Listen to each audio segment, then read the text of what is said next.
So hello everyone and welcome to another night of TGP1 Racing. It is season 38 and we have round 7 and 8 for you tonight. The first race is at the classic Monte Carlo circuit in Monaco, and then we go to the Baku street circuit in Azerbaijan for double header of two street circuits.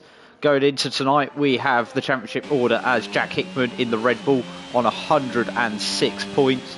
Ahead of Kieran on 94, Dan the Man is in third on 65, Jovial Manti fourth on 57, and Court in fifth on 52. So we've got about 5 minutes left in this session. Just seeing Aidan on a flying lap as we joined in the commentary box by Softy tonight as we see Aidan go through this final sector. Yeah, I mean, he didn't really go for it very well because he invalidated it at the chicane there, but it's very easy to do, to be honest, and I would say I'm looking forward to tonight's races, two difficult circuits, specifically Monaco. I think as people, I'd say rightfully say that it is a wheel circuit, as we can see.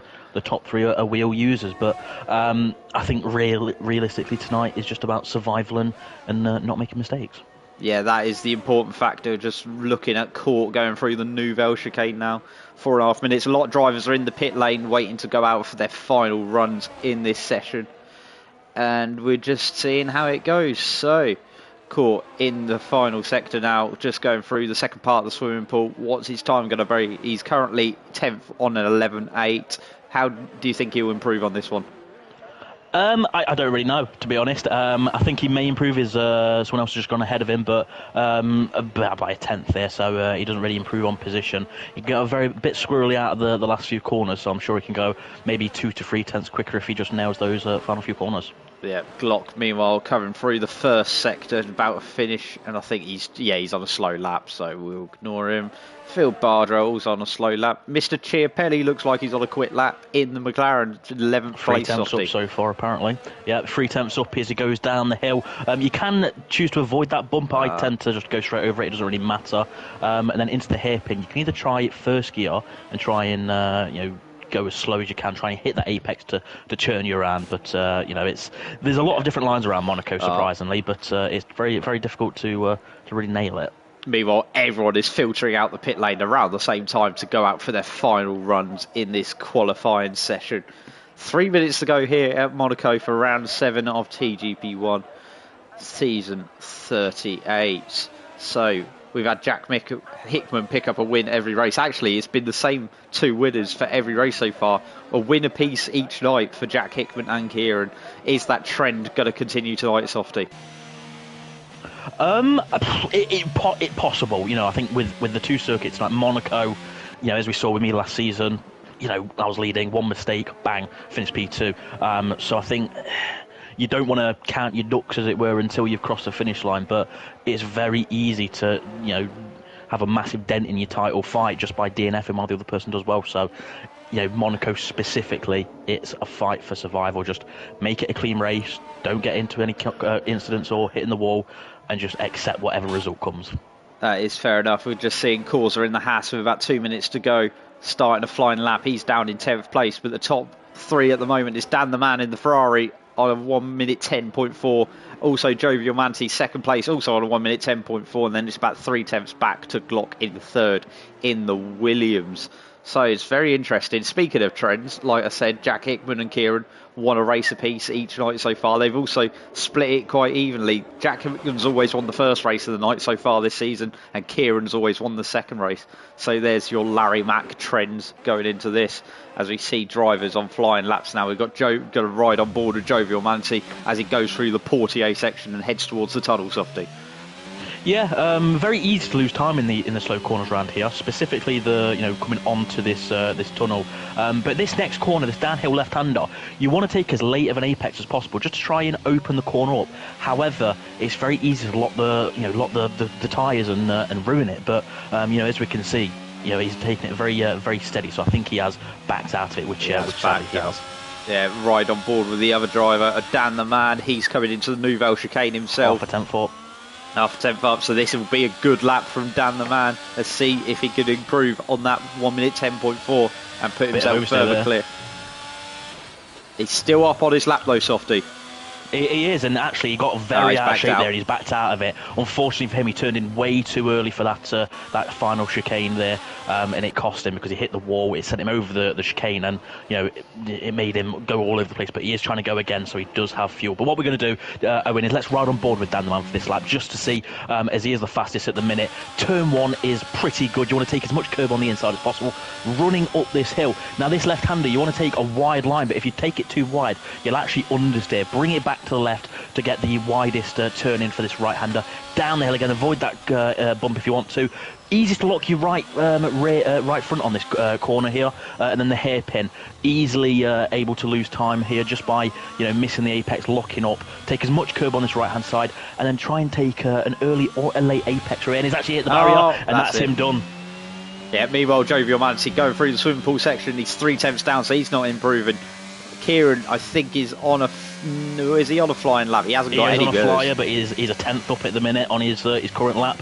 So let's have a look here. Then gets that chicane a lot nicer than what I'd say a few other drivers. A bit wide there, very easy to lock up and ruin your lap there. But I think hopefully for him it should be an improvement. He's a few tenths behind pole at the minute, so I don't think he'll be challenging for pole. And yep, there we go then. So he actually loses a 10th in that final sector. Yeah, watching Glock now. He's coming through the final couple of corners. Jack Hickman's lost his front wing, so that'll be him done for the session. Is Glock going to improve? Where's he going to go? He stays where he is. Jack Hickman is invalidated his lap, so that's him done. Phil Bardwell on a flying lap, currently in P8. Can he improve on that? Coming through Anthony Noakes onto the main straight. DRS wide open. Not much of an effect around this circuit, but it's still a little bit of speed, and he gains a position over Aidan and is up into P7. And I think that is it for everyone. Yes, it is. So that is your qualifying session, and Dan the Man is on pole, followed by Jovial Manti, and Kieran is in third. It's very good from Dan the Man. I think over the seasons, I think he's got 7 wins round here, so I think he is the top guy when it comes to race wins, and he's put himself in the prime position for a record 8th win round here. Yes, that'll be very important indeed. So here is the full qualifying results, and that is a W there for Dan the Man as he picks up pole position. Jovial Manti is in second place, and then we've got Kieran in third. Glock is in fourth, and then we've got Jack Hickman in fifth. Then we have John in sixth, Phil Bardwell seventh, Aidan in eighth, Mr. Chiapelli in ninth, and Alistair rounding out the top 10. Then we have Causa, Court, Jordan, CJH rounding out the top 14. Then we've got Jake Davis, Jack Pearson, The Confessor, and then Cam, Wet Lemons round out the grid. Neither of those setting a lap time. So it's going to be very interesting going into the Monaco Grand Prix. It's normally going to be a race of attrition, and of course with no safety cars in TGP1, that's going to make it even more difficult as well. Is if you make a mistake, you lose a lot more ground than you would normally potentially. It is, yeah, and I think as well, with the fact that there's no safety car, I'd say probably tyre wear may be an issue as well. Usually there's a safety car, it allows you just to push those tyres a bit further, and also ERS management is super key around here. You actually want to avoid using your ERS unless you absolutely have to, because it just doesn't regenerate because of the slow corners. Yeah, but yes, main thing with regeneration is hard braking zones from high top speed, and there isn't really any of that at Monaco. Maybe into the Nouvelle chicane is your best bet for regeneration, but that is that. So the drivers are making their final preparations, ready to go for round 7 of the season, around this 2-mile circuit at the Principality. It's going to be 20 laps around this race, as we've got 4, 3 and 2 seconds to go until lights out. So the lights are coming on here at Monte Carlo. 3 lights, 4 lights, 5 lights are on here in Monaco. And it's lights out and away we go. And it looks like a solid start from the front row from Dan the Man. Jovial Manti's definitely going to be challenging him around the outside, but I think Dan the Man's held on for the time being. Kieran is going to stay in first. Jack Hickman's made a position up on the start. There's carnage down the back of the end of the field. We'll see who that is shortly. But Jovial Manti, Dan the Man clear as we go towards the end of Sector 1 through the casino section. And it's pretty tidy up the front, Softy. It is, yeah, nice and clean. Obviously, Jovial Manti getting his usual really good starts. Sadly, the run wasn't big enough. Is a yellow flag in New Zealand. Cam is way down the field as it looks like there's a bit of, I'd say probably Jean was a bit slow off the line potentially, which caused it. But yeah, I think we're going to be in for a long race as we see Dan the Man pulling nearly a second away as he's actually using more Urs than Roy. But yeah, I don't think there's going to be too much battling. Hopefully I'm wrong, but we'll wait and see. Yeah, that'd be interesting to see. So Dan the Man pulling a second away at the start through the first couple of sectors. They've got Jovial Manti in second, Kieran in third, Jack Hickman in fourth, who's overtaken Glock at the start and is demoted down to fifth. Phil Bardwell's Corey nearly spun it there. Oh, Corey having a bit of a drama coming through. I'm guessing the second swimming pool chicane was that. It was, yeah. Got a massive amount of overstay. He didn't lose any positions, but it's cost him a bit of time to Mr. Chipelli ahead. Yeah, so that is that top five as we run down the Man. Jovial Manti, Kieran, Jack Hickman, Glock. Phil Bardwell's made a couple of positions up at the start. Then we've got Chiapelli, Causa, CJH, Alistair rounding out the top 10 as the stragglers towards the back end of the field. Jake Davis, Aidan, Cam, Core all into strife on that first lap, and they've all already made a pit stop. Yeah, from the looks of it, they all lost or had wing damage, so not a first lap that they won, and they are going to have to go on they're on the mediums by the looks of it, some of them, and it's going to be a long way for them while JD's gone on the hards, but it's going to be interesting to see as there is a yellow flag, it seems, but I think that's just people coming out of the pit still. So yeah, not really what they wanted, and I think their race is pretty much done with no safety car now. Yeah, that's it. Of course, no safety car after the first week's shenanigans. Unfortunately, it's meant the safety car had to be turned off for the rest of the season, as the drivers cannot be trusted, unfortunately. So we head through the third sector. I'll get there eventually, which sector we're in, as we go through La Rascasse and Phil Bardwell all over the back of Glock's Williams. Yeah, he is. I think he's actually used far less Urs. So Viafa Glock, 57%, while Phil Bardwell is 84%. And to be honest, this is what you want to do. Okay, yeah, you're not going to realistically overtake on the circuit, but save your Urs, keep it for when you need it, and then either perform the undercut or the overcut if you are able to. So not bad from Phil there. But one thing I must point out that I didn't actually realise at the start as well is Roy as well as Kai are both on the mediums, whereas Dan the Man is on the softs. And to be honest with you, Dan the Man's pulling away slightly, but it's not a massive amount. So I think Roy's going to be trying to go for that attack at the end of the races. Unfortunately, New Zealand Cam has retired in the pit, so not another race he wanted really. Yeah, a couple more drivers coming into strife at the end of the second lap. We see Jack Pearson and Wet Lemons into the pit. Glock has already picked up a 3-second time penalty as well. JD is crashed at the top of the hill. Oh dear, so that's JD out at Casino. Unfortunately, no safety car is going to interrupt this race though as we carry on through Sector 3. Of course, not really an issue at Monaco because the marshals are so good around Monaco in real life, and I'm guessing they'll be the same in the virtual world, Softy. Absolutely. I think it is obviously slightly different to real life, but I think you always want to be careful as well with even just a crashed car on the side in the game, because you never know with this game. You may not ghost, and then you should go straight into the back of someone, and that ruins your race right there. So yeah, it's not as important, but you just want to not crash in the first place. So and unfortunately, JD and New Zealand Cam have called it quits early in this race. Yeah, well, it's definitely... I want to say there's a bit of a train forming behind Kieran at the moment, wouldn't you say, Softy? There is, I mean, Jack Hickey's behind him on the soft, so not really, as there's a yellow flag there, not really what Jack Hickey wants. And to be honest with yourself,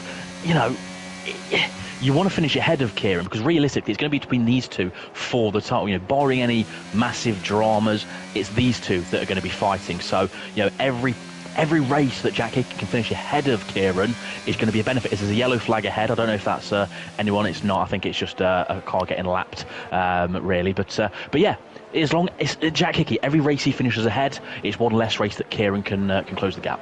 Yes, that is indeed. So coming towards the end of lap number 5, or start of lap number 5 even already, Dan the Man's got a 3-second lead over Jovial Manti. He's pulling the gap quite nicely, maybe 6-7 tenths a lap, I'd say, at the moment, which, considering the difference in tyres they're on, Dan on the softs and Jovial Manti on the mediums, that's about what you would expect, wouldn't you, Softy, time-wise? It is, yeah. I think naturally, if you're on the softs, you should be pulling away. If you're not pulling away, you've got a serious pace deficit. But the interesting thing between Jovial Manti and Dan is Dan's got 64% Urs, Roy's got 100. So Roy, I think, is just saving his Urs, waiting for the time. He's probably going to trying to overcut him, of course, being on the mediums. So I think once it comes to his in lap, he's going to spaff all his load as such with the ears and just try and gain a lot of that time back and be right up his backside when he's on the softs. Well, I didn't think I'd be imagining Roy spaffing his load tonight, but thanks for that, Softy. As we see Phil Bardrell all over the back of Glock still. Not really any position, but Phil, his aim is probably just to stay as close to the back of Glock. And when it comes to the pit stops, maybe go a lap longer or pit a lap earlier. We'll see how that plays out as we go further into this race. But Monaco, not known for its overtaking, of course, is probably the hardest track on the calendar to overtake it. It's so narrow and there's no real long straights to get advantage of that, is there, Softy? There's not, no. I think you need to rely more on people's mistakes ahead of you to get in a position where you can attack them. Urs, again, at the minute, Glock, 29%, Phil Bardrell, 79%. So Phil Bardrell keeping up with Glock, and he's saving his Urs as well. So, once Glock starts, derating, his red light flashing, it's going to be a lot easier then for Phil to gain time and potentially position out of the tunnel. Yeah, well, there's a battle of 5th, 6th and 7th. Glock is in front of Phil, and then Mr. Chiapelli is hanging on to the back of this train. Actually, he's closing in on Phil at the moment. I'm guessing he might be using a bit of hers to try and get to the back of him, but he's putting himself in the scrap for a top 5 finish. He is, yeah, and obviously what we need to consider as well is Glock's got a 3-second penalty. The only person to currently have a penalty is Phil Bardwell has actually hit the wall there. That's probably damage on his part, so that's not what he wanted. And he's got a 3-second penalty as well. Yeah. Exactly, and now Mr. Chiapelli is right behind him, and he's gone wide there, so Phil Bardwell, I'm sure, will pit this lap, and yes, he does. That's going to be a front wing change, I'm pretty sure, but not really what he wanted. But as I was saying, Glock had a 3-second penalty, so Phil Bardwell could have just stayed behind him. Realistically, was he going to catch Jack Hickey and Kai ahead of him? Probably not. You'd probably say the top 4 at the minute are probably the favourites for in terms of pace. So yeah, I don't think he was going to really catch them. So he should have just stayed behind and waited, really. Well, that has given the opportunity for Glock to actually spring a bit of a gap on Phil Bardrell and Mr. Chiapelli, who were all over the back of him last lap. Now Glock is all over the back of Jack Hickey. He is, yeah. He's closing in, but again, Jack Hickey just needs to think, well, hang on a minute, it's Monaco. Take my lines, use my Urs sparingly and as and when I need to, and Glock's got a penalty, so it's not that important if maybe he gets close, because chances are he's not going to overtake on the track. Yeah, well, the closest cars to each other on the track at the moment, Court and Alistair down in 13th and 14th, scrapping over the last points positions in the field. Kieran's actually closed up to the back of Jovial Manatee, so maybe he was saving his tyres a little bit, wouldn't you say, Kieran? And now he's all over the back of Jovial Manatee. Yeah, he's got DRS, of course, which is going to help slightly. He is on the mediums, the same as Jovial Manatee, but again, he's got such little urge, 33% opposed to 60% from Jovial Manatee there. So I think Kieran's probably getting ready to get right up the back of Roy, potentially try and pressure him into a mistake, or he's going to try the undercut, I reckon. Well, Mr. Chiapelli covered out the pit lane. There is CJH, and there is Phil Bardrell. It's going to be very tight between the McLaren and the Alpine coming out of the pit lane. I think the Alpine's done him, but Phil Bardrell's going to have a look up the inside into Casino Square, and he can't get it done. Chiapelli is getting the position, but he's down the inside. It's getting very tight between Chiapelli and Phil Bardrell. These cold tyres having more of an effect than it would have in previous years. As you can see, Phil Bardrell all over the back of Chiapelli. But once those tyres start to get up to temperature, I think Chiapelli will just about be able to hold on, wouldn't you say? I would say so, and I think that's his chance gone. I think he did well. I think Phil did back out ever so slightly. He got off the throttle on the exit of turn 1 because he weren't sure where Mr. Chiapelli was going to position his car, and that unfortunately has cost him quite a lot of time. He went up the inside of at the top of the hill, but yeah, and he hits the wall there. No damage for Phil, I'm sure, but that was very close. He needs to be careful because that's twice now he's hit the wall, one with wing damage and one just with the rear. Yeah, we're firmly in the pit stop window now as Dan the Man, Jack Hickey, Glock and Jean all are in the pit lane. Dan the Man looks like he's going to come out in quite a nice clean bit of air, is he? No, he isn't. He's going to have the Jordan Alpha Tauri all over the back of him as he exits the pits. He'll be hoping to hold on to him with the cold tyres, hold him back as he goes through Casino. Jordan's going to be looking very feisty, and if he can make a move, that would help his teammate out, wouldn't it? Absolutely. I think, and a key thing with this circuit as well is I think the better strategy, the fact that the safety car is not on, is medium to soft, because you want to run longer, get that gap to the cars behind you before you pit, because otherwise, if you're on the softs and people are on mediums, you're going to come out in traffic, not what you want. As we can see, as Jack Pearson, sadly, typical Jack Pearson, gets a penalty. As we can see, VFR Glock, okay, yeah, he's made a pit stop, but he's now in 11th place behind Aidan, Phil, who have made their stops already. So, granted, yeah, he's on fresh tyres, but now he's not going to be able to overtake. So it's an interesting one to really see, depending on track position. Yeah, so Joe Riovanti currently leading the race by 1.2 seconds over Kieran, and they've got about a 17 second advantage over Dan the Man. It's about 18 seconds for a pit stop, but Dan the Man on those fresh tyres is going to be carving the gap down. So Joe Riovanti and Kieran know they're probably going to come out behind Dan the Man, but they'll be hoping to carve that gap down towards the tail end of this race. So it could be on for an interesting finish here. Jack Hickman on the fresh tyres is catching up to the back of Corsa, but he depends when Corsa pits and how much traffic he's got to get stuck in now. Absolutely, and with Corsa, he's actually got less than 10% ERS, so he's going to be derating at all times, and Jack Hickey's going to, I think, I'd say make it relatively easy with his ERS. 73% Jack Hickey's got, while Corsa has got 13% as we speak, but we'll see how he does going into this chicane out of the tunnel. So is he going to use his ERS? He's going to use his ERS. I think he's going to try it, because you don't want to get stuck behind a slower car, and here we go then. I think it should be.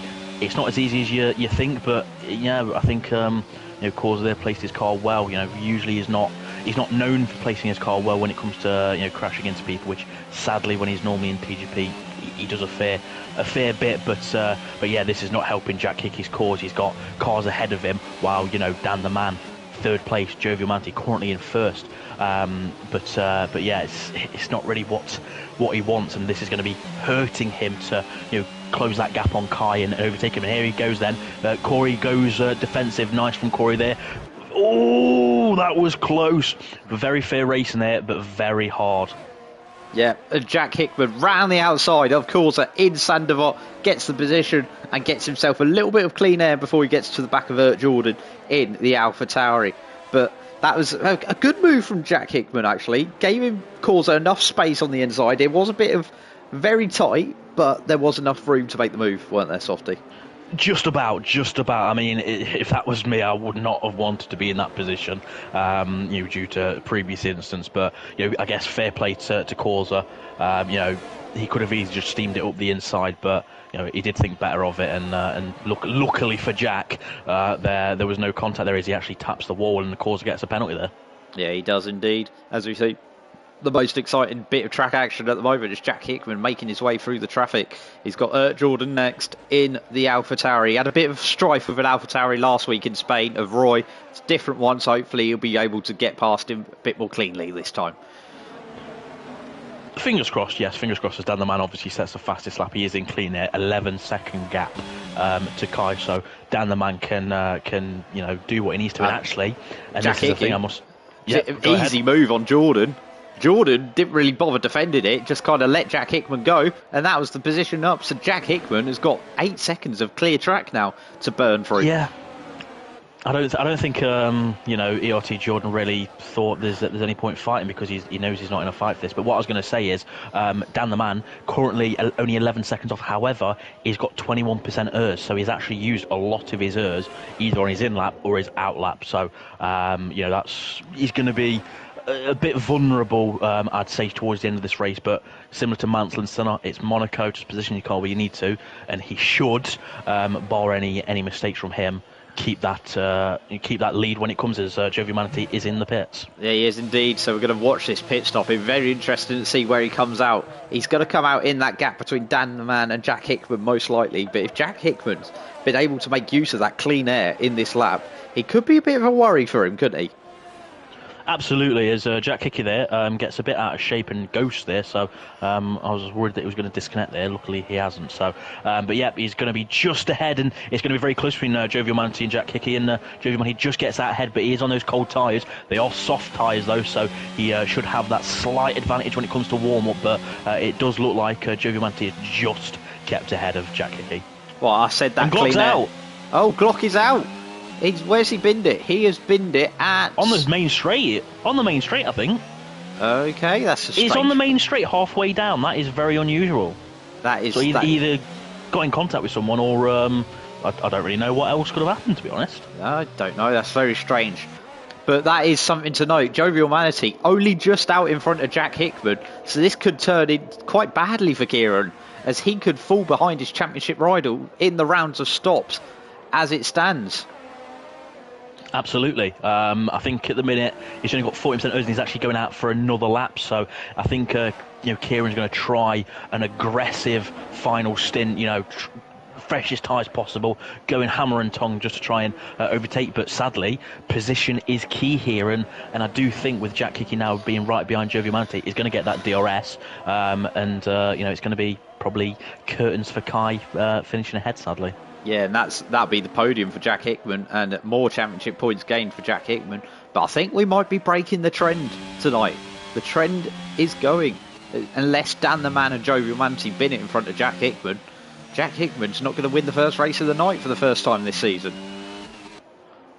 It is not, no. I think it's definitely looking good for Dan the Man. But, as I was saying before during the qualifying session and before the race, like myself, I was leading comfortably, made a slight little mistake, damaged wing, and that was it. I don't think it's as big on this game with damage, because it's all the downforce is mainly through the floor and stuff. But you still don't want to damage your wing, so I think Dan the Man, even though he is in the lead, I think he just needs to be a bit careful, just ensure that he doesn't damage it, or it could very easily cost him. Yeah, it'd be very interesting indeed. Meanwhile, we've got the battle for 5th, 6th and 7th of Corsa, CJH and Mr. Chiapelli. I think Mr. Chiapelli is the only one of this group to have stopped so far, so Corsa, CJH both need to make a pit stop and go onto those softer tyres. Kieran's still out on the circuit, so I don't know why he's staying out this long, because he's definitely lost the position to Jack Hickman now. Oh, and there's a spin for CJH. And he's out. Yeah, he's just dropped it on the exit of Anthony Nogues, got into the concrete wall on the exit, and that has ripped a wheel off, and that is the end of his Grand Prix. He is out from P6. I do wonder if that's what happened to VFL Glot, to be honest. I think VFL Glot was slightly further down, as we can actually see Jean is right behind Aiden, trying to make a move, and they've both got no ERS to use, but they're still trying to use it. Okay, interesting strategy call there. I'll see how that plays out for him, as we see Sean all over the back of Aiden. Closest battle on the circuit currently, and this is the battle for P8 and P9. Sean maybe looking to go and make a cheeky dive up the inside at the hairpin. No, Aiden's paced his car quite nicely there. Exactly. With the hairpin, you don't even Kieran's need to in. Sorry, Kieran is in. Kieran is in. To be honest. So we're going to see where he filters out. We're going to see how the Alpine crew do for his pit stop. Looks like a decent-ish stop, maybe a little bit slow from the Alpine crew, as we see him come out, and we'll see where he rejoins. There's Jovial Manatee. I think it's going to be close, you know. Well, here is Jovial Manatee. He's past the pit exit. So's Jack Hickman. So he's lost the positions to Jack Hickman and Jovial Manatee, and Kieran coming out the pit, and he's going to have a bit of clean air to catch that gap back up, but he's come out about 3.5 seconds behind, so that overcut really didn't work for him, Softy. It's not, no. I think when he realised, oh God, Jack Hickey is going to overcut me, or undercut me, should I say, I think he realised, you know what, I may as well try something different. But to be honest with yourself, it's only a 25% race. There's now only 4 laps for him to gain that time back, 5. Get on the back and overtake that. Yeah, exactly there. So, it's not, I'm terrible with maths. It's not, he's not left himself much time at all. I think his only hope really is going for the fastest lap, which I'm sure he can, but I'm sure he'd rather be ahead of his championship rival, closing that gap, to be honest. Yeah, so we've got 14 runners left in this race, so everyone who crosses the line at the checkered flag will get points now in this race, so it should be good news for Jack Pearson, I presume, as he's running 14th currently, as we see, just having a look to see what the pit stop standings. I don't think Corsa... Oh no, everyone has made a pit stop, okay.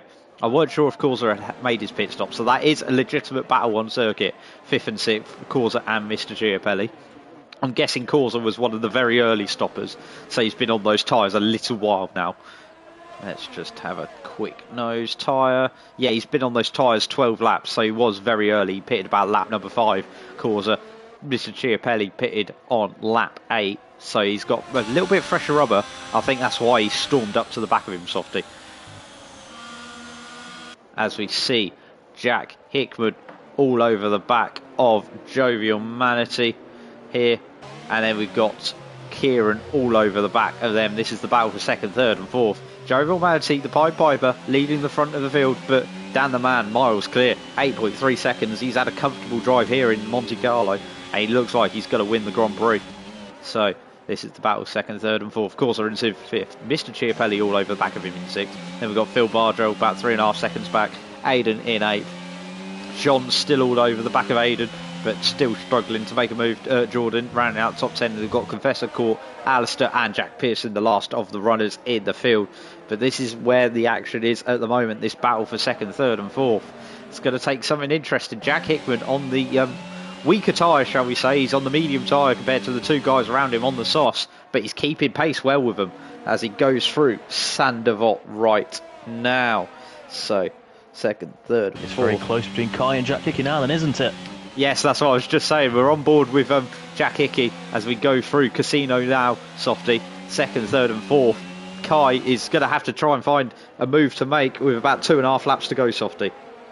Yeah, it's going to be. I think it's going to be difficult, but I think with Jovial Manatee right ahead, I think it could very easily cause Jack Hickey just to break a bit earlier here and there, just to avoid any unwanted incidents.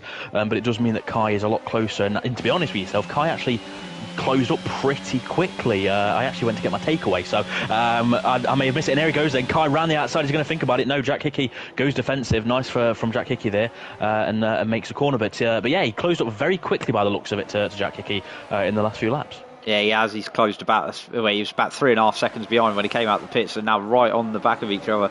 This train is just going and going. Jovial Manatee is the train driver round Monte Carlo, as Kai is all over the back of Jack Hickey now. Is he going to try and make a move into Sandevot? They're going to both add DRS. Going to ride on board with the Alpine driver heading towards Sandevot now, and he's not quite going to be close enough to make a move this time round.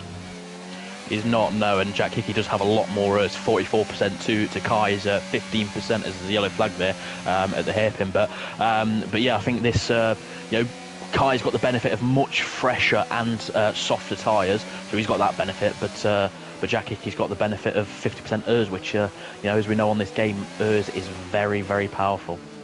Yeah, it is indeed. So we're riding on board with the Alpine through this lap, through the last couple of corners, well, middle couple of corners before the tunnel, as we see the Alpine heading through the tunnel section now. Still second, third and fourth line astern, nothing really covering them as we see them go through the Nouvelle chicane now.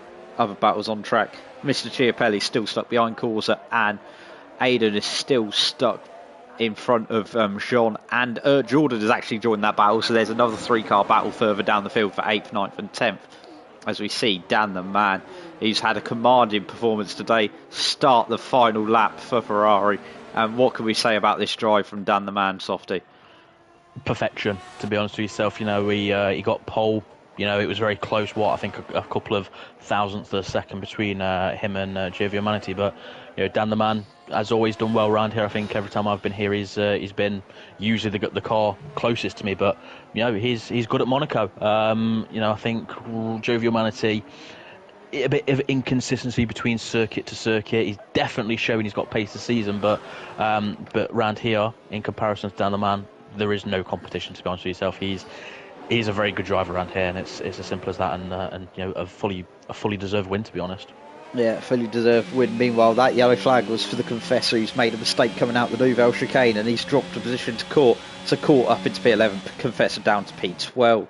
Meanwhile, these lot still line astern. Kai all over the back of Jack Hickey, but he's not going to run out of time to make a move, I think. Meanwhile, Dan the Man just coming through Larascas and Anthony Nogues for the final time in this race.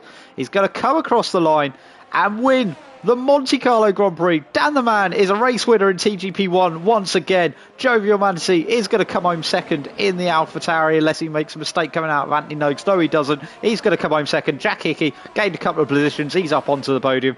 Kieran is in fourth. Corsa is fifth, and he will stay fifth. He's going to come across the line fifth.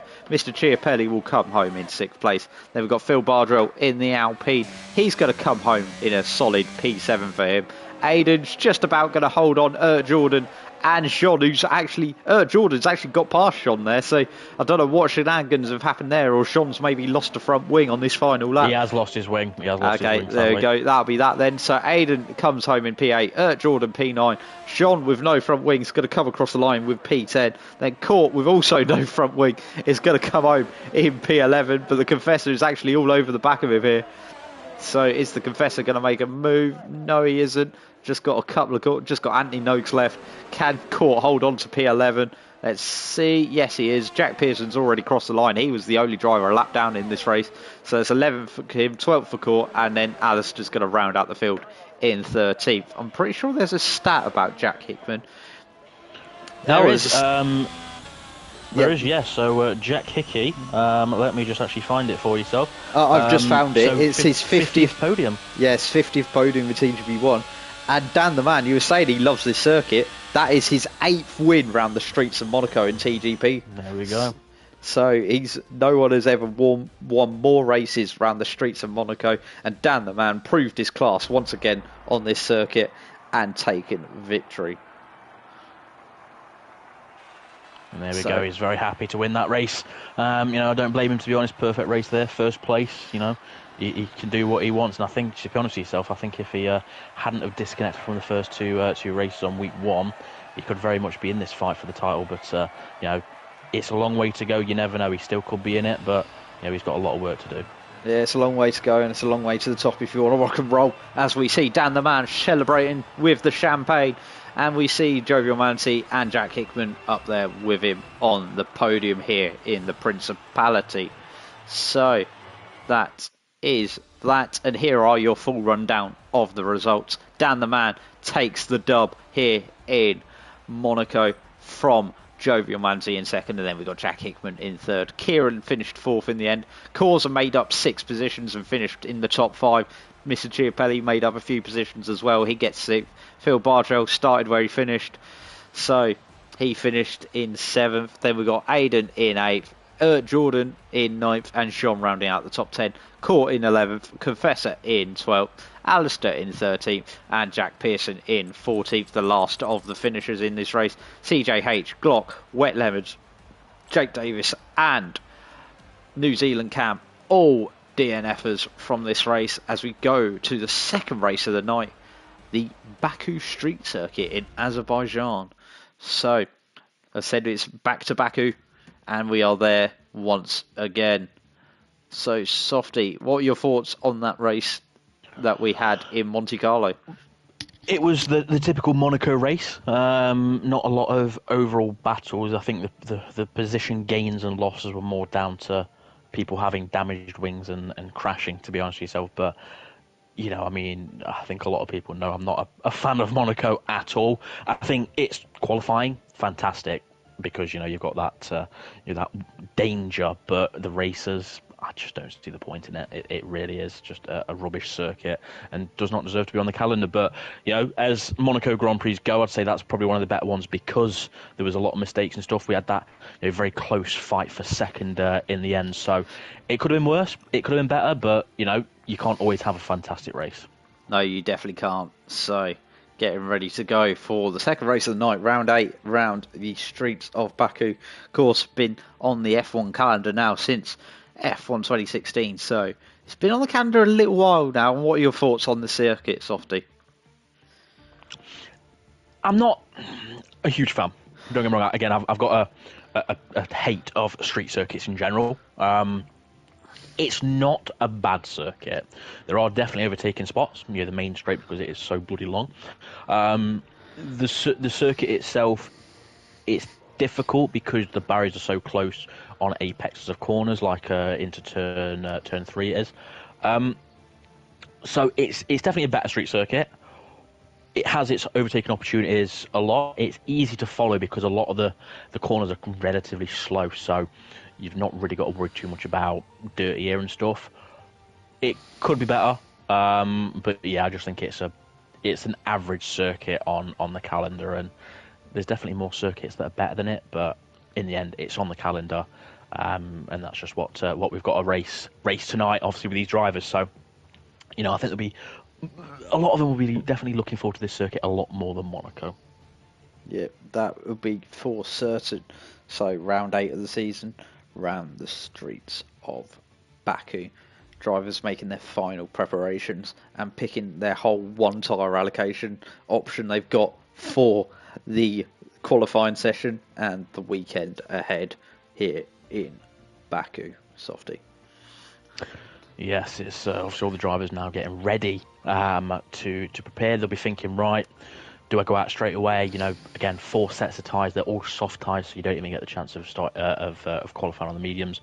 Bit pointless anyway, because you can start on whatever tyre you want. Tyre wear around this circuit. It's usually not as bad as people think it is because of the slow corners, and it is dry qualifying. But yeah, I think now the drivers will be getting ready, getting the setups. Some people go out straight away. I do like to go out straight away normally, whereas some people like to wait until a few minutes into the session.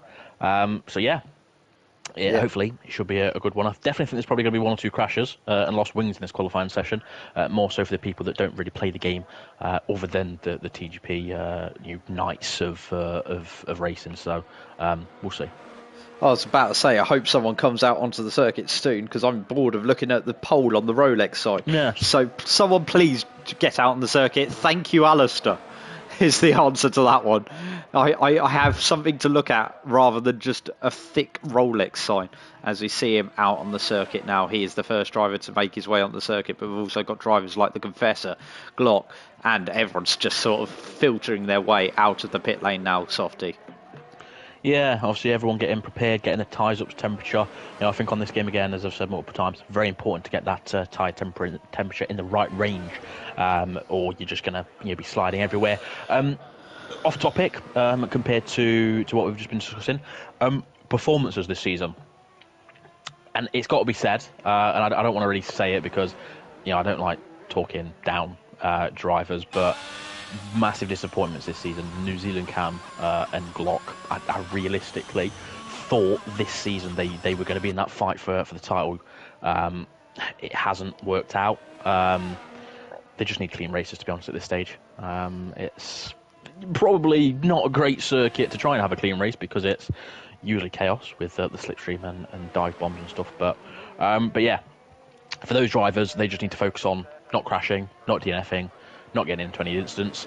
While the guys at the front, Jack Hickey, Joe Humanity, Dan the Man, they can just do what they're doing. Joe Humanity lacked slight bit of pace compared to Jack Hickey this season. He gets far better starts though. But yeah, Jack Hickey just needs to do what he needs to do for this session. If it's not pole, he doesn't need to worry. He's got that championship lead, got that championship gap on his rival, so he can afford to have a few bang average qualifying session and races. Yes, as you see, all the drivers out on outlaps except Alistair. First car out of the pit lane. He's coming through the first couple of corners now, just coming around turn number 2 now on the DRS. So I'm going to wait for Dan the Man. He's just coming towards the end of Sector 2, about to start a flying lap. So we're going to ride on board with him. So take us through a lap of Dan the Man. Yep, so you want to just get a good exit out of this corner. He actually slows down just to give himself a gap to the Mercedes that was ahead of him. So realistically, at this stage, actually, he lets the Red Bull go. He's probably going to try and get slipstream off that Red Bull. Realistically, I wouldn't have done that. I would have slowed down before the previous corner just to ensure that I've got that momentum and top speed all the way down this straight. It's not a massive deal because it is just your first lap, so you want to get your eye in. So down this straight, keep to the right hand side. You can normally attack this curb on the right and ride all over it, as that is what he's doing. You need to be careful your ride height though. Hit the apex, avoid the curb on the right hand side because it can actually spit you out into the wall as the Red Bull gets out of the way. Turn 2, very easy to lock up and understeer into the barrier. You want to actually take an earlier apex, an earlier braking than needed. You want to try and stay on the right-hand side there. Very easy to miss the braking boards if you don't run the racing line because they blend into the barriers. But he actually misses the apex there, I think, due to probably the lighting. This right-hander, very easy to lock up, as New Zealand Cam, unfortunately, yet again, has ruined his own lap. This left-hander, you want to take a tight line, sacrifice the speed through it just to get a good exit. Nothing wrong there, he did it fine. This right-hander here, you want to ride over the inside curb completely, which is what he does. Be careful though, because it can invalidate your lap. And here we go. This is a section, the castle section, very easy to to understeer, hit the barrier because it's so tight, and we'll see New Zealand Cam's car on the left here. And there it is, so he unfortunately DNF'd. Nice easy run, keep the momentum through here, don't put too much input in, and this is a hard corner. Brake in a straight line, just as the curb ends, I'd say. Avoid the inside curb, take as much curb on the outside as he does. Get that run down. Here we go then, about 50 metres I'd say. He actually brakes slightly earlier just because of the curb. Nice and easy there, nothing wrong with that. Now it's just a case of a run to the line, try and take as much speed through these corners. Do not lift whatsoever, and keep that wheel as smooth as possible, as now it's just a waiting game. All as you've done all you can this lap. Open the DRS and just think about hopefully what the lap will be. Yep, so you see him come across the line now, and it's not a great banker from Dan the Man. He's down in P8. Phil Bardrell jumps to the top of the time sheet with a 40.4. Let's see if anyone else is out on a flying lap. We've got Aiden in the Ferrari Red Bull, giving his teammate a tow down this straight as we see Jack Hickman come across the line. Where's he going to go? He's gone P6 provisionally. See if anyone else is out on a flying lap. Kieran in the Alpine. What's he going to do? Where's his provisional time going to put him? He goes up into P5, Softy. He does, yeah. Bankers, for a lot of people, the first lap is just a banker. Set a clean lap, so you've got a lap on the board. When I tend to do it, I think on previous games I used to do my banker on the mediums to get a feel for it. But yeah, realistically, I always think just setting a slow first lap it's not what you want. In the way I see it, is you want to do the fastest lap you could possibly can on the first laps. Then it saves that pressure later on. But yeah, P5. Only a few tenths off pole. Bearing in mind this circuit, for some reason, the qualifying tends to be very close, and at the minute you've got a 40.4 for pole position present, while you've got a 40.9 for P8, which is VFL Glock. So 4 tenths, pretty much covering the top 8, top 9. So it's pretty close, but we'll see how everyone's second laps go. Yeah, we see CJH and Wet Lemons, I think, are the only two cars actually out on laps as it stands. Let's see what CJH does. He goes through the castle section, keeps it fairly tidy. Yes, he does, as he exits the castle section and heads down towards this back section of the circuit. This is 12 down to 15. 15 is a very tricky corner, Softy. It is, yeah. You want to sort of break in a straight line as the curb ends on the right hand side, and you always feel that you've gone into it a bit too fast. And people do get a bit worried that, oh God, I'm gonna hit the wall and stuff. But you've got to commit to it, and if you get it right, you get it right. If you get it wrong, you're in a bit of a pain. Yes, you are. As you see, flat out section, that is 16. He's gone through 17, 18, through 19 and 20 now. He's just got the blast down to the start-finish line. Long way down this straight section, this start-finish line here at Baku. He opens the DRS. What's his lap time going to be? He puts himself... Yeah, 40.7. He goes up into P9, and Wet Lemons sets the slowest time out of everyone. Aiden out on an outlap as well in the Red Bull. He hasn't done a lap time yet in this session. I think his first run, I think he was just out there giving his teammate a tow. I think that was all he was there for.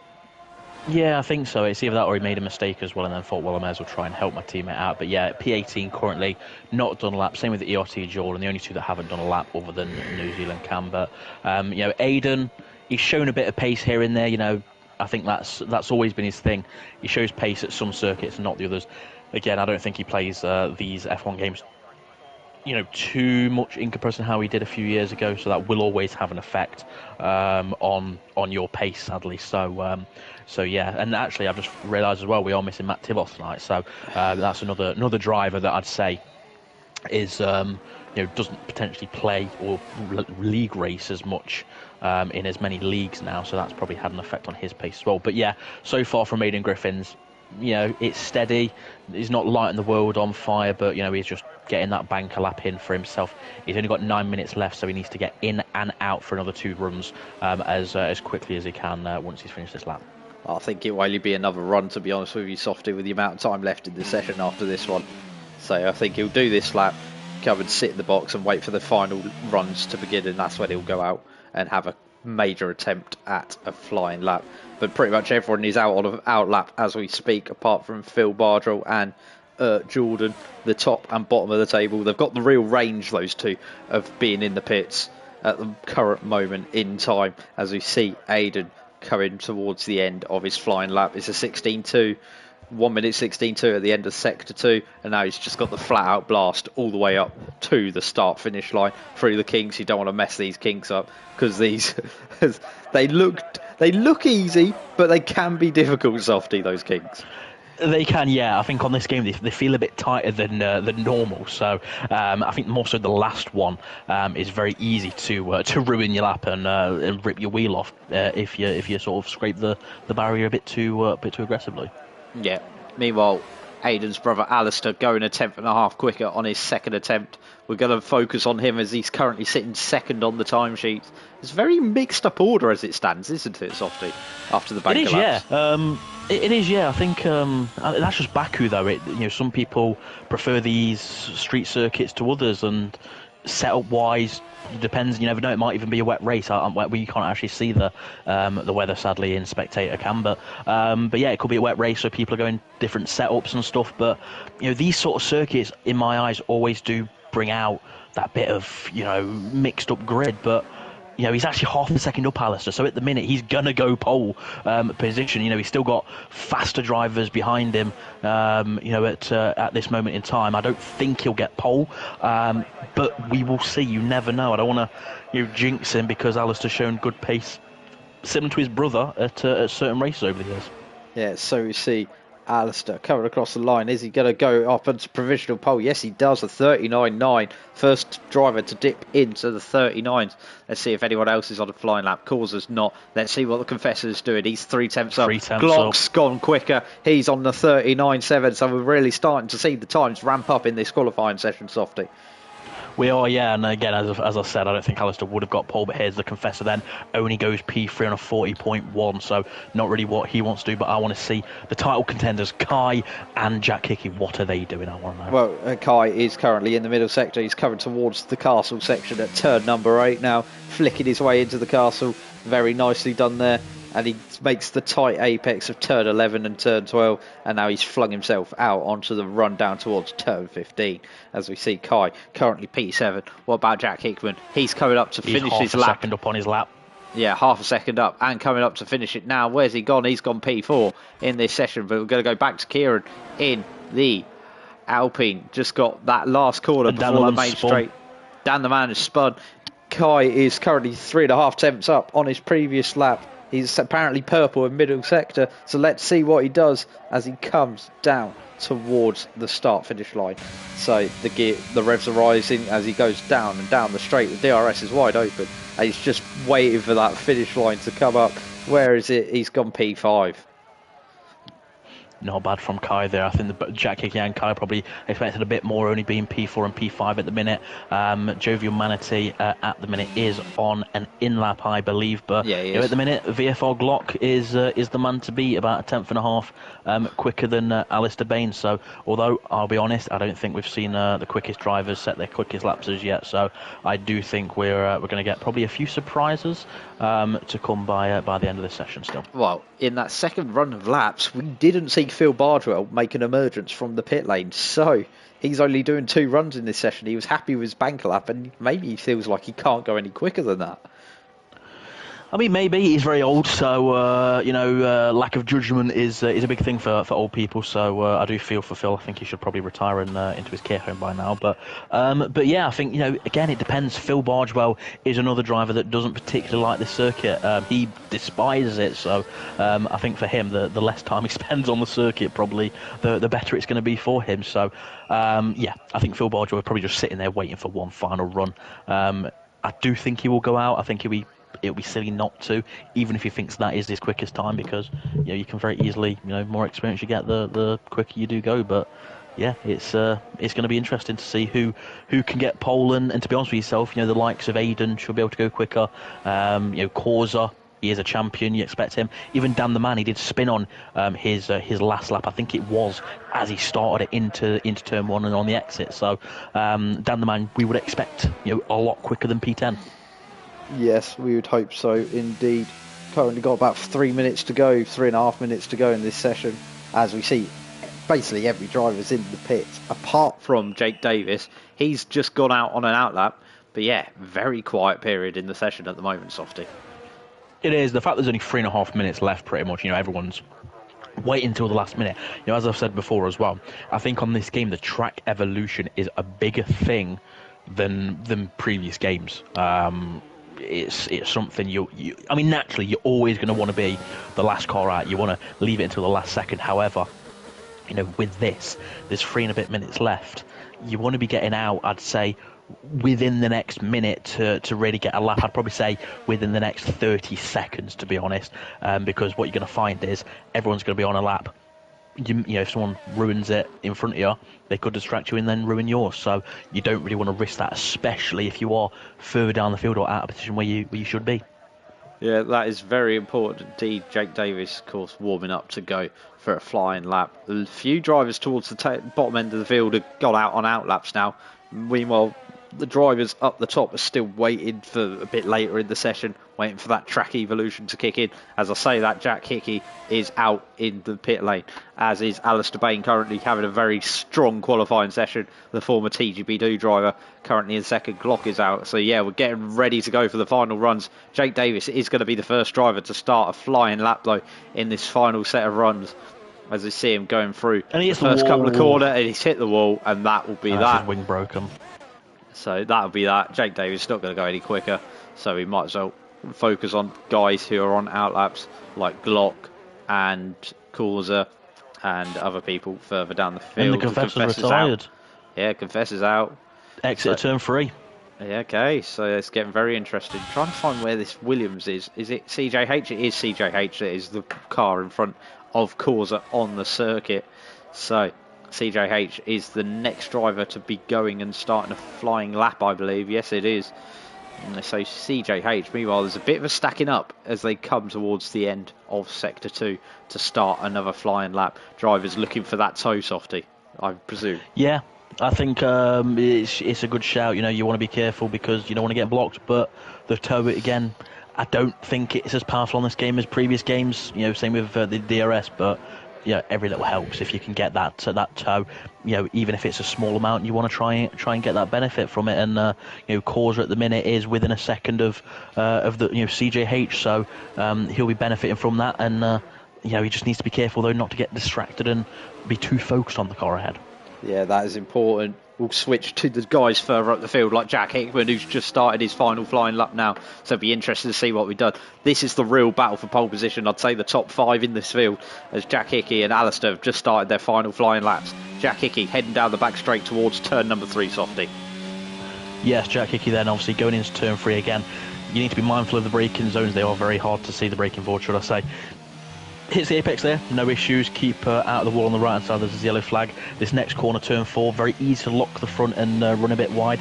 No issues there. You want to try and maximise this left-hander. Use all the road on the right-hand side. Sacrifice the entry for this right-hander and the exit. But he goes in the middle there, so not too bad either way, as there's a yellow flag ahead of him. But that's just a slow car, it seems.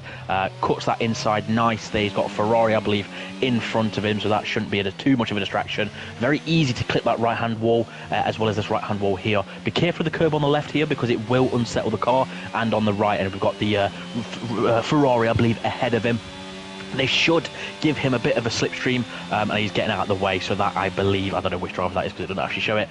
This left-hander, nice and easy, taps the wall. That may cost him a bit of time, but not too much. And what is his lap so far? He's 2.5 tenths up on his current lap, so that will put him at present into P3, and Causer actually went P3 on his lap that he has just completed. Yeah, he has indeed. So Jack Hickey on the run to the line now, 2.5 tenths up on his previous best. CJH also went up to P6, so the track is definitely evolving towards the end of this qualifying session. Jack Hickey coming up to the line. How? What's he going to do? His lap time is a 39.9. Alistair Baines bailed out of his lap, so it's only going to be Glock left battling. Is he going to keep his pole? Is he going to improve on that lap time? He's 39.7 and he's bailed out as well, so that's him. So what about Kieran? He's a 10th up as it stands. Jovial Manatee is 3 tenths up. Jovial Manatee is in P9, so that should jump him up into the top 5.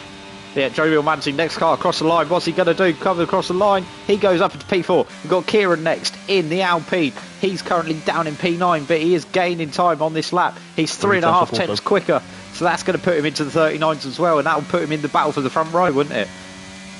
It will, yeah. He should be, I'd say, top 3 if he keeps this up quite easily. But the final sector, it's hard to lose time, but it also depends on his setup. If you've got too much downforce, you will lose time. But it's going to be interesting to see what people are running in terms of downforce. P2. He's only just behind Glock, and that is your qualifying order here in Baku. So Glock, you were saying he needs to up his game this season. Well, there you go. He's just gone and stuck it on pole for you, Softy.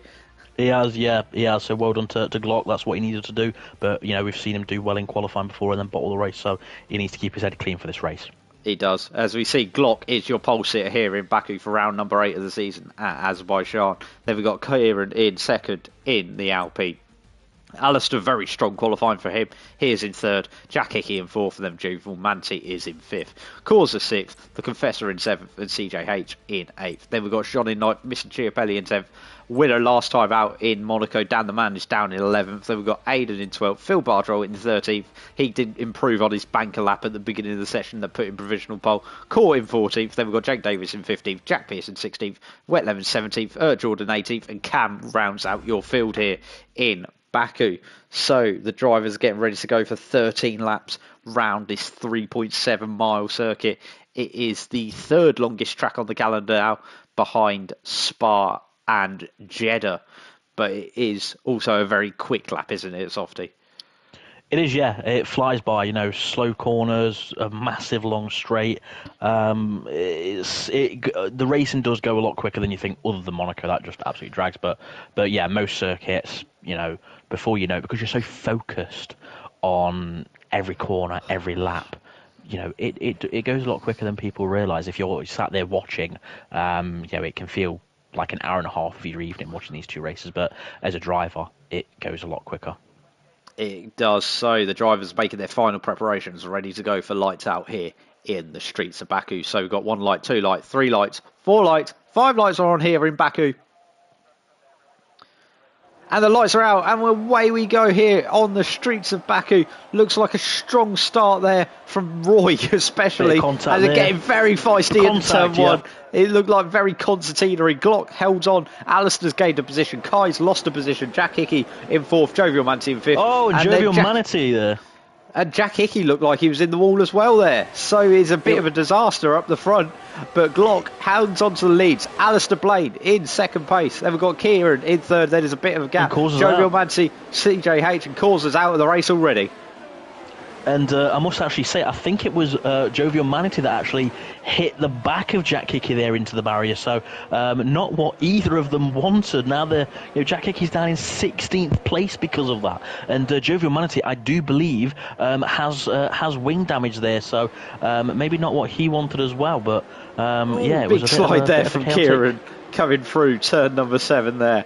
Big slide, but he's held on the position, but it's meant Jovial Manti is closed up to the back of him. So Glock, Alistair Bain, Kieran, Jovial Manti and CJH are your top 5 as we go through sector number 2 now. And yeah, that was a very chaotic start. Of course, no safety cars once again here in Baku, as we see. So Jovial Manti, with his wing damage, that's going to be an issue for him. And Jack Hickey's had a disastrous start after getting... He's got no wing at all. He's got no wing at all, so that is pretty much going to be... Well, he's just going to try and salvage as many points as he can now. He's going to have to go to the end on whatever tyre he puts on, most likely, isn't he, Softy?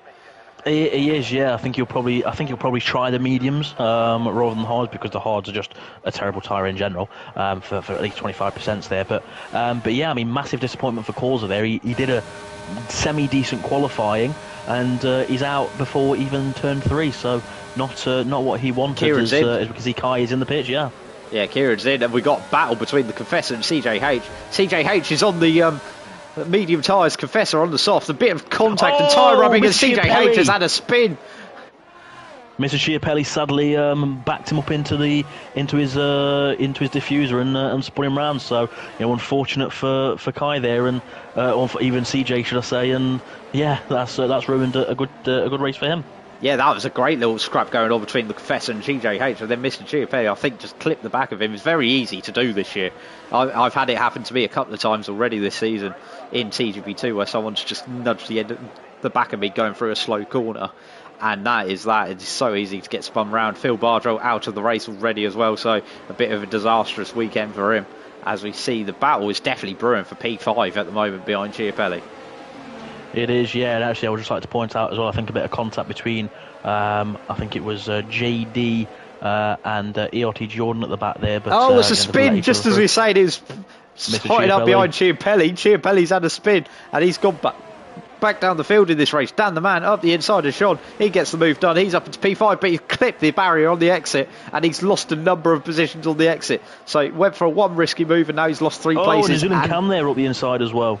Yeah, everyone's flying up the inside of Dan at the moment in the Ferrari. He's lost 3 places because of that move he tried on Jean. Meanwhile, Aiden all over the back of Jean. These two were very close to each other on the circuit in Monte Carlo, and now they're still together here. Glock sets fastest lap of the race, but it's important to note this battle for P5 at the moment. Is Aiden going to have a move into turn 1? He's not really using any ERS at the moment, and DRS becomes active this lap.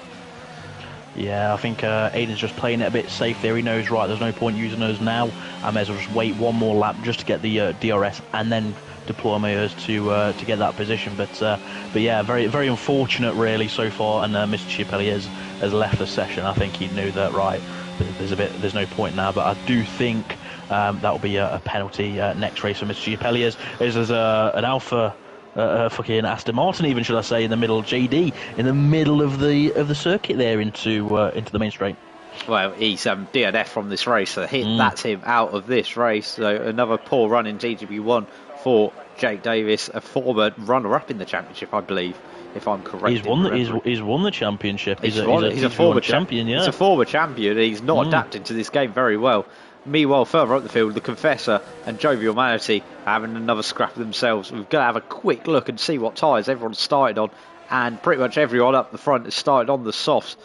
Dan the man is the first of the guys that started on the mediums, and then we've got guys further down the field that also made pit stops early, like Kai, Jack Hickman and CJH.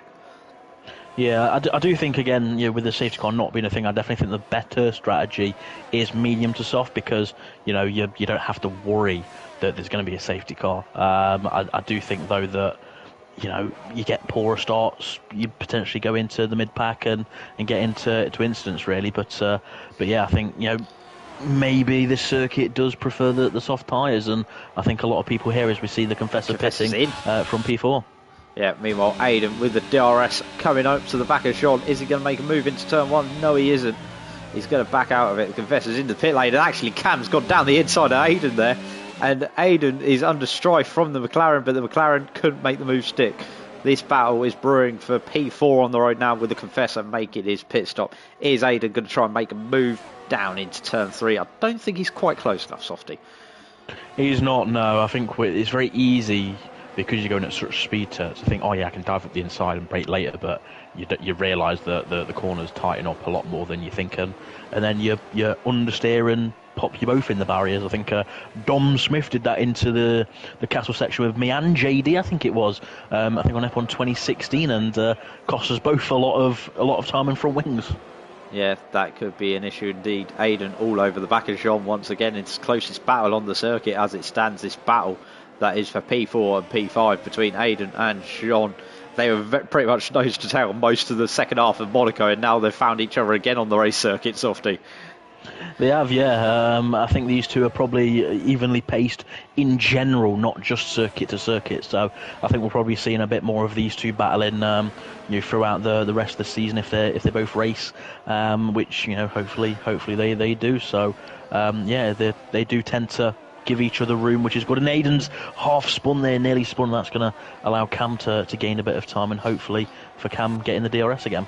Yeah, well, Cam's actually lost his front wing, has he? Yes, he has. Yes, he has, yeah. So Cam's lost his front wing somewhere, so I don't think that's going to be an issue for Aiden, let's be honest, as Cam is going to probably dive into the pit lane this time round. Jovial Mantee's in, Sean's in as well, as we see a few drivers now enter into the pit lane. It's about that time to jump onto the medium tyres for the guys that started on softs, isn't it? It is, yeah, and Jovial Manatee was correct, did have wing damage, so he's changing that, so that's going to cost him a fair bit of time. But I think you may as well change it if if you can get away with it. But it has cost a place actually with Jean, so Jovial Manatee is now behind Jean because of that wing change. Yeah, well, it's interesting to see where the Confessor is compared to Jovial Manatee. Actually, Jovial Manatee has come out quite comfortably ahead of him. Of course, the cold tyres are going to be in effect. Jack Hickey, with the early stop, is now found himself right in front of Cam on the road, but he's got a long way to go on those tyres. There's a yellow flag in sector 2. Oh, it's Wet Lemons. Wet Lemons has sadly spun it at turn 3. So you can see that now. Meanwhile, Jovial Manatee and the Confessor are pretty much going to be nose to tail like they were before the pit stops. I think they were battling for a net P2. But actually, I've just realised Jean's actually in front of him on the road now, yeah. So this is a battle for third on the road, this battle between the Confessor, Jovial Manatee and Jean. Yeah, I think Jean, doing what he needs to, and is ahead, and he's obviously Jean and Jovial Manatee are on a lap younger tyres than the Confessor behind, and I must say the Confessor, his F1 2017 when he was under the name of Odems was the quickest guy at that point, and he's shown glimpses of pace on this game. It's hard to say how often he plays the game or how much he's played it since release, but he's definitely lost a bit of pace in comparison, but it looks like him and Jovial Manatee will be fighting for position more than him and Jean, it seems. And the Confessor's retired. Yeah, I've seen him have a massive slide coming out of that kink. I was saying they could be troublesome in qualifying. He had a massive slide coming through the kink of turn 19 as I get something stuck in my throat. He gets a massive slide, loses the back end, and hits the concrete wall, and that is the end of his race when he could have had a podium. Yeah, it's unfortunate because I literally just said about 2 seconds earlier it looks like it's going to be a battle between these two, and I guess I was wrong there, so commentator's curse, so I do apologise for that, the Confessor.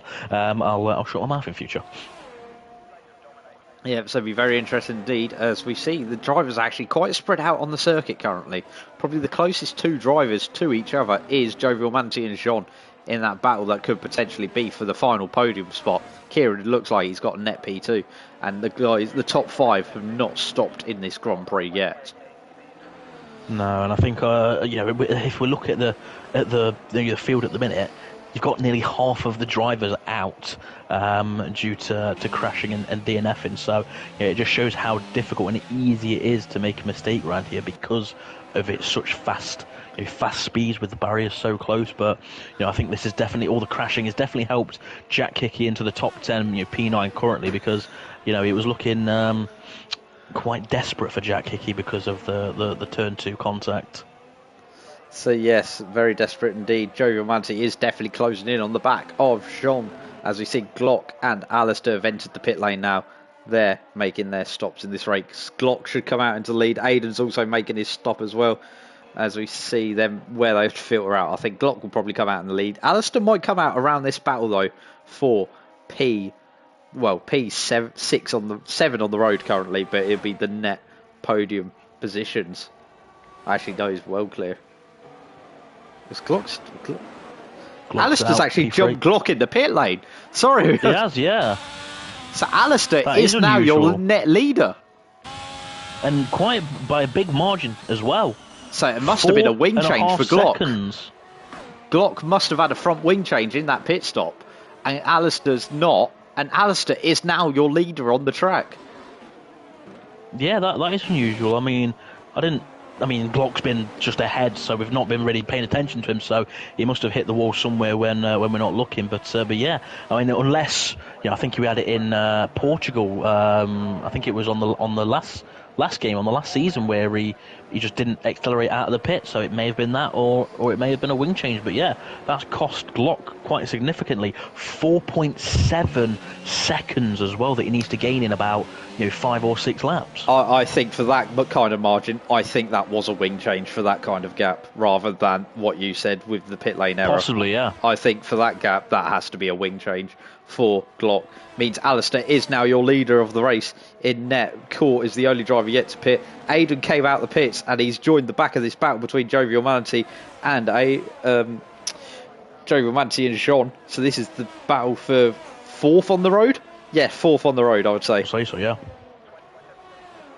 Joe Romanti's only just in DRS of Jean at the time being. If anything, Aiden looks more likely to make a fight on those fresh tyres. Absolutely, obviously 2 laps younger than Jovial Manatee.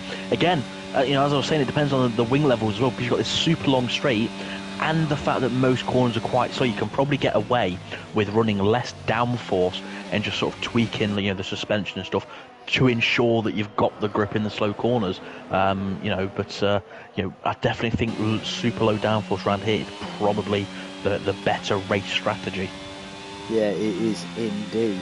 As we see Aiden here in 7th place on the road. This will be a net P6 once Court makes his pit stop. I'm guessing Court is on the mediums. I'm just going to have a quick nose at that. Yes, he is. He's on the mediums, so he's going to be going long in this race. But I think I would expect him to stop within the next 1 or 2 laps, wouldn't you say? I would agree, yeah. Obviously, with the tyre wear, it's not massive around here. I don't think it is.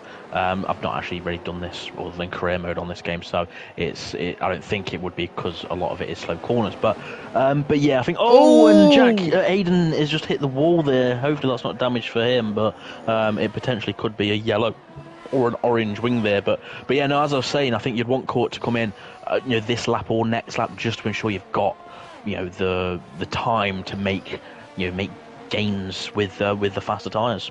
Yes, it is indeed. So Aiden's now dropped off the back. He's out of DRS range of Jovial Manatee. So Jovial Manatee just about hanging on in the DRS of Jean, and he'd be hoping to maybe get a bit closer and then make a battle of this. These are the only cars really close to each other on the circuit. As I see Court peel into the pit lane now. He gets a 5-second penalty for speeding into the pit lane, so that's a bit of disaster for him. But yeah, the only real battle on the circuit, which is a bit surprising for Baku, is Jean and Jovial Manatee. Yeah, I mean, I think it's more due to the crashes than anything. Again, you've pretty much got nearly half the field out, sadly. So, I do think it's more a case of there's been so many crashes that it just naturally spreads it out. But, Court has actually come out not too far behind Aiden, Jovial Manatee, and Jean for P4. He does have that penalty, of course. But yeah, we'll see sort of the pace of Court on the fresh softs. Well, Jean has actually been slowly inching his way to the back of Kieran. Maybe Kieran's just noticed he had a bit of a gap and been taking it a bit easy. But now Jean is only a 1.5 seconds behind. He's doing well.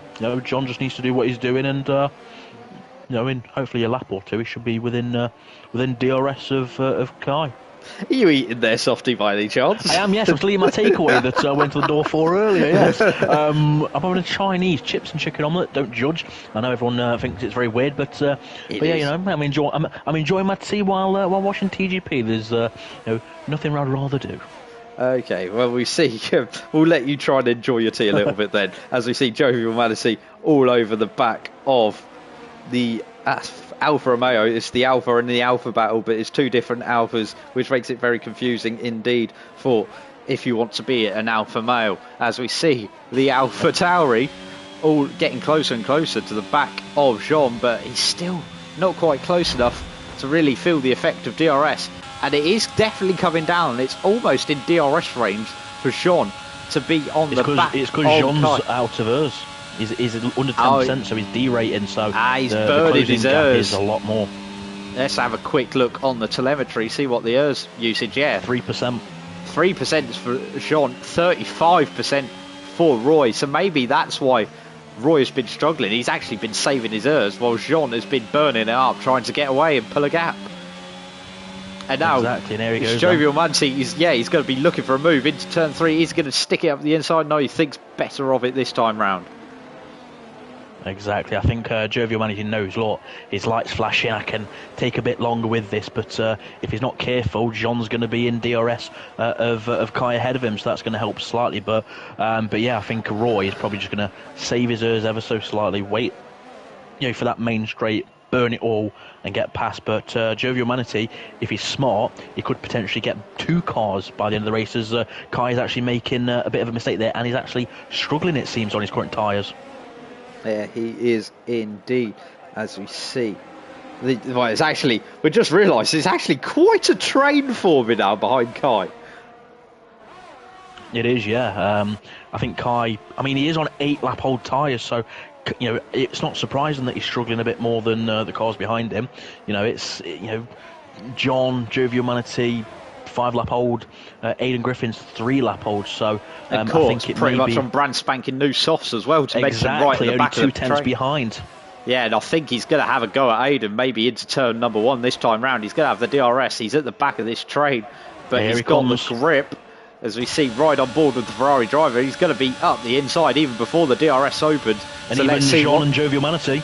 Yeah, so we've got 2 battles to look at, but I don't think that one's close. Court going to go down the inside of Aidan, going to get the move done on the soft tyres. Is he? Yes, he is, and that's him up in position. He's going to defend from Aidan going into turn number 2. Going to keep it tight. That might give Aidan a bit of a run down this straight towards turn 3, Softy. He is, yeah. The fact that he tried to, go around the outside, I think has actually cost him. So he's not going to challenge Court into this next corner. But yeah, Jovial Manatee is now ahead of Jean, and he's going to close down Kai. So it's a very big possibility then that Jovial Manatee could still get a podium yet. Yeah, well, it's a shame Court has got this 5-second penalty for speeding in the pit lane, because he could let himself a podium as well. He's all over the back of Jean on the fresher rubber. He's going to maybe make a move. No, he isn't. He thinks better of it. It's a very difficult place to make a move there, to be fair. It is, yeah, and with all this battle and all this train, Jack Hickey's only 2 seconds behind this train now. He is on a 9-lap-old medium, same as Kai, so he probably won't catch it in time to really do anything. But yeah, it's allowing Aidan also to stay close and Jack Hickey to close up. Yeah, it is indeed. As we see, the train is definitely forming. Kai's tyres, I think, are just starting to burn up on him. Court, I think, is going to make a move on Jean this time round. I think Jovial Manatee be trying to set up Kai to get himself onto that podium, and you need to worry about that, because on track position wise, Court is coming, and he's coming fast. He is, yeah, obviously ahead of Aidan. Now he's coming behind Jean. He's going to get the DRS, but so is Jean. But, again, D rating for Jean there. He's used up too much of his ERS trying to attack and defend, and it's costing him. So I reckon Court right up the inside, heavy braking, blocks Easy it move. off, nice and easy. Nice and easy move, standard, very textbook move there from Court. He's up into P5 on the road, but he needs to try and make a gap. He's going to drop probably to about P9 with this penalty, unfortunately for him, which is a shame, because he looks like he's definitely got the pace in this second half of the race on those soft tyres. Absolutely, 3-lap-old tyres opposed to between 7 and 10-lap-old tyres ahead of him. You're going to have a massive pace advantage, but DRS and things like that. It's a DRS train, so it's still going to be hard as he's thinking, he's trying to get those different lines, distract Jovial Manatee ahead just to get that ever so closer. But he just needs to wait until the right moment. He does indeed, just needs to wait for the perfect opportune moment to make a move. He's following the back of Jovial Manatee as he goes through this section up the top of the circuit through 12 and 13, and now he's just on the run down to 15. Not going to make a move here. He's going to wait probably for the DRS zone down the main straight, isn't he? I'd say so as well, and so is Jovial Manatee by the looks of it. 40% as opposed to 24 for Kai. So Kai saved a bit, but I think Jovial Manatee will get Kai on this lap, and I think potentially Court may have a look at Kai also, depending on how much ERS and Slipstream is used.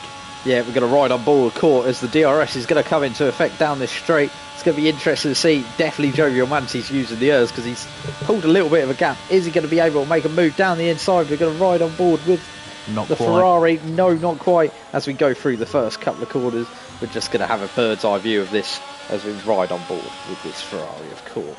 Unfortunately, it's a bit wide there from Kai, actually, looking in front. Yeah, and that's going to give Jovial Manatee the opportunity to have a move down into turn number 3 on the final lap of this race. It's flown by that quickly.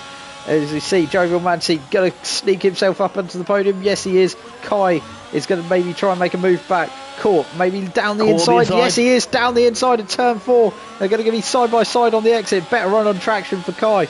But Kai is definitely struggling on those older tyres as we head towards the castle section. There's only really one more opportunity for Court in this Grand Prix, but we're going to have to switch our attention further up the field shortly as Alistair Bay. His first win, I believe. Yes, Yes, Alistair Bain in the Alfa Romeo has had a very clean and tidy race. Jumped Glock, who presume had to change a front wing during the pit stop, and has led ever since. He was up there in qualifying, so he's definitely shown pace in this track. And now he's coming out of the final proper traction zone. There's a yellow flag in sector 2. I'm guessing that's down the man. Yeah, down the man in sector 2's had a bit of an off up near the castle section. But Alistair Bain, what a drive from Alistair Bain, the young Scotsman, heading towards the finish line to pick up his first ever victory in TGP1. Alistair Bain wins the Azerbaijan Grand Prix for Alfa Romeo. Glock heads into the pit lane to finish the race, but he's going to come over in second. Jack Hickey's out. Jack Hickey's out. That is a disaster. Jack Hickey's out. Joe Romanti's going to come over in third. Kai is just about going to hold on from Court. Court is going to finish down in 7th place. Yes, 7th place for Court, so that could have been a lot worse. But Jack Hickey's out. Where the hell's he been that? Final corner. That is a disaster. Spun it, wheel off.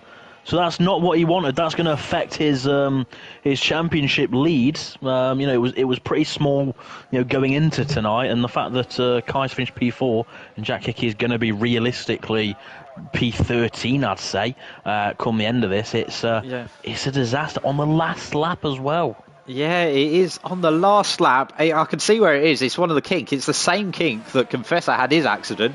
So it's definitely proving a problem corner. He lost the back end, lost the balance, hit the concrete wall on the inside or the outside. We didn't see which one it was, but that is the end of his Grand Prix. And that's a disaster when he was on for some, not a great amount of points, admittedly, by Jack Hickman's standards. But it was points nevertheless. And it was a solid amount of points. Trying to minimise the damage from lap 1. And unfortunately, it's not happened. No, it hasn't. He's going to finish down in, going to be classified down in 13th in the end. So a bit of a disaster for him. But that was actually quite a topsy-turvy race in the end with results, weren't it? It was, yeah. And again, this is what I mean. It's very easy for this sort of circuit to provide these odd results. And to be fair to Alistair, he did what he did. He didn't make any mistakes. Glock damaged his wing potentially. Alistair didn't, so he benefited from it, and that's all you need to do. If you may not have the outright pace, just ensure that you're consistent enough to pick up the pieces as and when. So Alistair Bain ready to celebrate his first ever TGP1 victory here, a former TGP2 champion, and he's getting a first victory in TGP1. He gets the taste of the champagne on the streets of Baku. Glock finishes P2 and Jovial Manti. A very solid night for Jovial Manti, actually, the AlphaTauri driver. He's had a second and now he's had a third. So double podiums for AlphaTauri tonight as we see the champagne is flowing here in Azerbaijan. Yeah, it's very good from Jovial Manti tonight. That's all he needs to do. He doesn't have the outright pace, but again, consistency. Just do what you can, and the rewards will come. Yep, so that's very important. So here are the full results. Alistair Bain wins the race for Alfa Romeo, picks up his first victory in TGP1. Glock finishes in second, and Jovial Manti rounds out the podium. Kieran comes home in fourth. Then we got Sean in fifth, Aidan in sixth. Court, with that 5-second penalty, actually finished a net P4 on the road, but he dropped a few positions towards the end and finishes down in P7. Dan the Man P8, Jack Pearson P9. Jordan P10, they've got CJH in P11, Wet Levens P12, Jack Hickey, he's classified as 13th but binned it on the last lap. The Confessor comes home in 14th with that DNF. Then we've got Cam, Jake Davis, Mr. Chiapelli and Phil Bardrell and Causa rounding out the field. So, any final thoughts on the two races tonight, Softy? Monaco, boring. Baku, not as boring. But yeah, in general though, I think Baku, the racing tonight was decent. Monaco, the racing's non-existent, but yeah, Baku was a decent one. Topsy-turvy results, some interesting battles. You can't really ask for too much more, but it was a joy to commentate and a joy to watch. It has been a very interesting night indeed. Not much in terms of the title fight. The second race has definitely put a cat amongst the pigeons in the title fight, as Kieran has definitely closed the gap tonight. After that, as we see the gap definitely closed, and I'm just rambling on. So I think I'm going to end it there. So thank you for watching these two races in TGP1 tonight, season 38, round 7 and 8 from Monaco and Azerbaijan. We will be joining you next week with Canada and Great Britain. So that is that. But thank you for watching, and we will see you on PS5.